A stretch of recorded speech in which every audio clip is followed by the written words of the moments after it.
security. Chris, I think one of the issues that I hear from a lot of people who object to this deal is, first of all, it's not a deal made with a nation state. It's a deal made with the Taliban, which are a terrorist organization.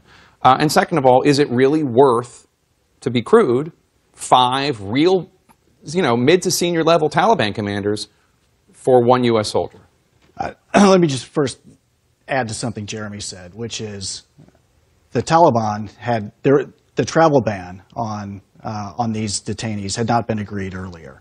The fact that the Taliban caved to our demands for the travel ban. What does that mean? They just can't leave Qatar?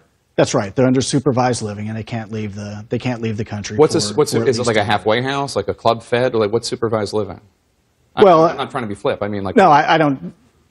Certainly not privy to all the details, but there'll be some monitoring and supervision ongoing for the Taliban. And the bottom line is they can't leave for at least a year.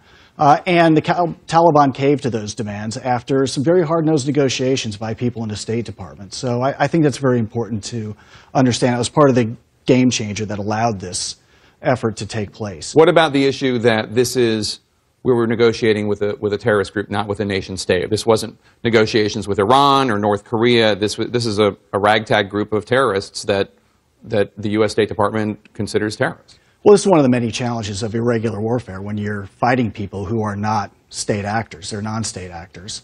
Now, for clarification, the U.S. has not designated the Taliban as a foreign terrorist organization under Executive Order 13224, nor has the United Nations designated them as a terrorist organization. They're not a terrorist organization. We have not designated them as a terrorist organization. Okay. Now, their rule from 1996 to 2001 was cruel, benighted, misogynistic, and tyrannical. Their people and their forces, these 5 are part of that rule.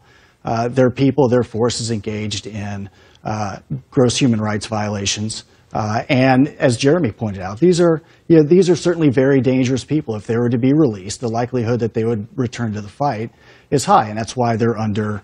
But for 1 year, right? They're under supervision for 1 year, is what. That's right. Now.